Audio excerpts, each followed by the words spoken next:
ये मेवाड़ आज राजस्थान में जाटों को ओबीसी का जो आरक्षण मिला है, इसमें कोई दो राय नहीं कि मेवाड़ की धरती से आपकी संस्कृति, आपका संघर्ष, आपका इतिहास कहीं नहीं लिखा गया। निश्चित रूप से आप भी वो लड़ाके हो जिन्होंने इतिहास में लड़ाई लड़ी होगी, लेकिन राजस्थान में जाटों को अगर ओबीसी का आरक्षण मिला तो मेवाड़ की धरती की संस्कृति और आपके संघर्ष का ही परिणाम था कि राजस्थान का जाट भी आज आरक्षण का हकदार बना। मुझे याद है जब मैं विश्वविद्यालय का अध्यक्ष था, उस समय आरक्षण आंदोलन चल रहा था। अगर नौजवान नेता उस आरक्षण आंदोलन के अंदर उन बुजुर्ग नेताओं के साथ लड़ता हुआ दिख रहा था, वो आपका भाई था जो समाज की लड़ाई उस वक्त 97, 98, 99 के दौर के अंदर भी मेरे समाज के छोटे भाइयों के हक और अधिकार की लड़ाई लड़ रहा था। मातकुंडी आने की बहुत बड़ी इच्छा थी लंबे समय से। आज शंकर भगवान वीर तेजाजी महाराज आज ही के दिन, ये मैं मेरे लिए शुभ दिन कहूंगा इसको, मेरे लिए बहुत ऐतिहासिक दिन है। मैंने मंदिर के दर्शन किए और सबसे बड़ी खुशी की बात कि राजस्थान के अंदर महाराज सूरजमल की अच्छी प्रतिमा कहीं लगी है, वो मातकुंडिया की धरती पर लगी। महाराजा सूरजमल वो अजय योद्धा थे, चाहे इतिहास ने वर्णन किया या नहीं किया। आपने देखा होगा जब पानीपत मूवी आई थी, उसमें महाराजा सूरजमल की छवि को धूमिल करने का प्रयास किया। आपके भाई ने लोकसभा के अंदर उस पानीपत मूवी के पोस्टर जला के देश के प्रधानमंत्री और गृह मंत्री को कहा कि मूवी को ठीक कर दे, नहीं तो देश का जाट सरकार को ठीक कर देगा और मूवी को ठीक करेगा। भाइयों, मुझे बड़ी खुशी हुई कि भारतीय जनता पार्टी, कांग्रेस और राष्ट्रीय लोकतांत्रिक पार्टी, तीनों ही पार्टियां मंच पे मौजूद है। मैं किसी का दिल दुखाने नहीं आया यहां पर, सुनो मेरी। मुझे तो आप प्यार करते हैं। आपने मुझे कहा कि आपको ऐसे टाइम आना है जब व्यवस्था गड़बड़ नहीं हो। मुझे यही टाइम सही लगा, 10 बजे वाला। पहले तो बाकी लोग आगे चले गए। जो भी हमारे समाज के लोग हैं, चाहे वो कांग्रेस के अंदर राजनीति करते हैं, चाहे वो बीजेपी के अंदर राजनीति करते हैं, मैं उनको हमेशा एक आह्वान करता हूं, जब हमारी कौम को आवश्यकता हो, कौम के साथ साथ जब किसान को आवश्यकता हो, तो लोकतांत्रिक तरीके से अपनी पार्टी के भीतर भी अपने समाज को आगे बढ़ाने की बात उनको पुरजोर तरीके से करनी चाहिए। ये मैं हमेशा इस बात का पक्का। मैं भी फर्स्ट बार भारतीय जनता पार्टी से विधायक था, ये कांग्रेस के लोग भी बैठे हैं, और मेरे पिताजी जब पहली बार एमएलए बने वो 1977 में कांग्रेस पार्टी से विधायक बने थे इस राजस्थान के। इस राजस्थान में नई पार्टी बना के अगर मेरे छोटे भाइयों को सत्ता के शिखर पे पहुंचाना, सत्ता पे कब्जा करना, और रोने से कोई राज नहीं देता, अगर ये गाने इस देश के अंदर राजस्थान में बजे, हनुमान बेनीवाल के संघर्ष का परिणाम है कि रोने से राज नहीं मिलता, राज छीनना पड़ता है। ये संदेश इस देश और प्रदेश के अंदर दिया। एक छोटा सा किस्सा आपको बताना चाहूंगा। जब देश के अंदर तीनों कृषि बिल आए, पंजाब से आंदोलन शुरू हुआ। हमारे जट सिंह भाई जिन्होंने आंदोलन की शुरुआत की, पंजाब से आंदोलन हरियाणा की धरती पे आया, हरियाणा से उत्तर प्रदेश, दिल्ली के अंदर आया। उन किसान नेताओं ने मुझे कहा कि आप प्रधानमंत्री के साथ हो। मैं एनडीए का हिस्सा था, भारतीय जनता पार्टी के साथ था, और मुझे उन लोगों ने कहा कि हनुमान जी, अगर आप राजस्थान का एनएच 8 जो जयपुर से दिल्ली जाता है, जो गुर्जर आरक्षण आंदोलन के समय भी जाम नहीं हुआ था, अगर आप उसको जाम कर दो और मोदी की सत्ता को ठोकर मार दो, तो किसान कौम और ये समाज आपका ऋण नहीं भूलेगा। मैंने एक सेकंड नहीं कमाया जब मेरी कौम देश के अंदर मुझे पुकार रही थी, जब किसान पुकार रहा था, मैंने सत्ता को इस तरह ठोकर मारी जिस तरह छोटा बच्चा बोल को ठोकर मारता है। मैंने मोदी की सत्ता को ठुकरा के सड़क पे आ गया, उस हाईवे को जाम किया जो पहली बार जाम हुआ। मुझे याद है इस देश के अंदर बाकी झंडे के साथ आंदोलन कहीं नहीं हुआ, सिर्फ राजस्थान में आरएलपी के झंडे के साथ हमारा आंदोलन चला। और 70 दिन देश का कोई शासक अपने समाज किसान के सम्मान की लड़ाई लड़ रहा था, यह आपका भाई ठंड के अंदर उस हाईवे पे बैठा हुआ 70 दिन आपकी लड़ाई लड़ रहा था। और आखिर प्रधानमंत्री ने तीनों कृषि बिल वापस लिए। आपकी जीत हुई कि नहीं हुई? आपकी तो जीत होगी, मेरी तो नहीं हुई ना ज्यादा जीत, अभी मेरी तो आगे बाकी बड़ी जीत सारी।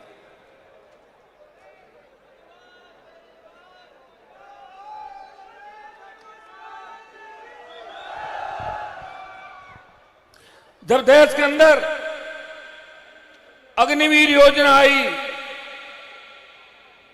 इस अग्निवीर योजना के विरोध के अंदर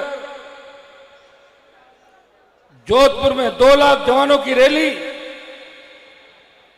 पहले दिन जयपुर से तमाम राजस्थान के अंदर प्रदर्शन, लोकसभा ऑल पार्टी मीटिंग के अंदर अग्निवीर और अग्निपथ योजना का विरोध।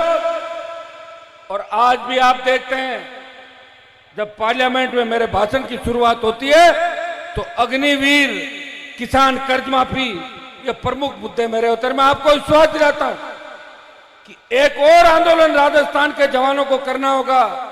पंजाब ने किसान आंदोलन का नेतृत्व किया, लेकिन अग्निवीर को समाप्त करने का आंदोलन इस राजस्थान की धरती से आपका भाई हनुमान बेनीवाल आरएलपी के झंडे के नीचे जल्दी इसकी शुरुआत करेगा।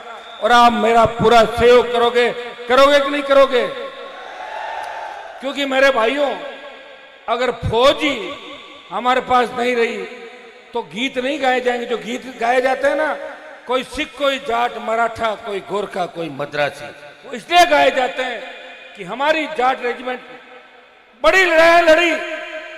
जब कारगिल की लड़ाई हुई उस वक्त अमेरिका के अखबार के अंदर छपा कि 20,000 फीट ऊंची पहाड़ी पे 50 किलो गोला बारूद और AK-56 AK-47 लेके अगर कोई जवान चढ़ता है और दुश्मन को ढेर करता है, वो जाट रेजिमेंट का जवान है।